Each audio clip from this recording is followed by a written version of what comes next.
Assalomu alaykum va rahmatullohi va barakatuh. Qadrli futbol muxlislari, Futbol News kanali o'z ishini boshladi. Bizni kanalni qo'llab-quvvatlang, like bosing, obuna bo'ling. Biz boshladik.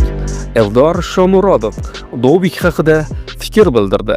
Roma hujumchisi Eldor Shomurodov jamoadoshi Artyom Dobik haqida fikr bildirdi. Biz har doim tajovuzkor o'ynaymiz va bu menga juda ham yoqadi. Kim o'ynashining ahamiyati yo'q, muhimi g'alaba qozonish. Dobik va men bir-birimizni juda yaxshi tushunamiz.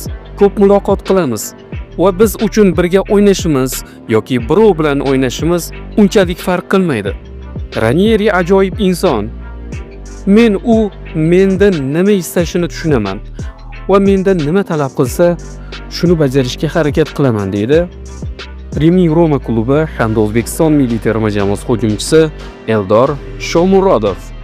SofaScore kechagi uchrashuvda assist qayd etgan Eldor Shomurodov necha bahoga loyiq ko'rildi. Seriyaning navbatdagi turida Roma Fiorentinani qabul qildi. Uchrashuvda rimliklar 1-0 hisobida g'alaba qozonishdi.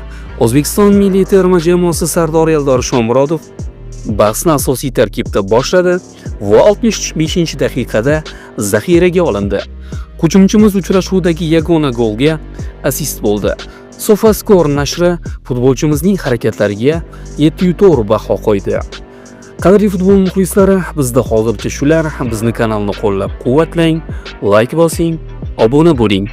Sog' va salomat bo'ling. Omad siz va bizni aslo tark etmasin.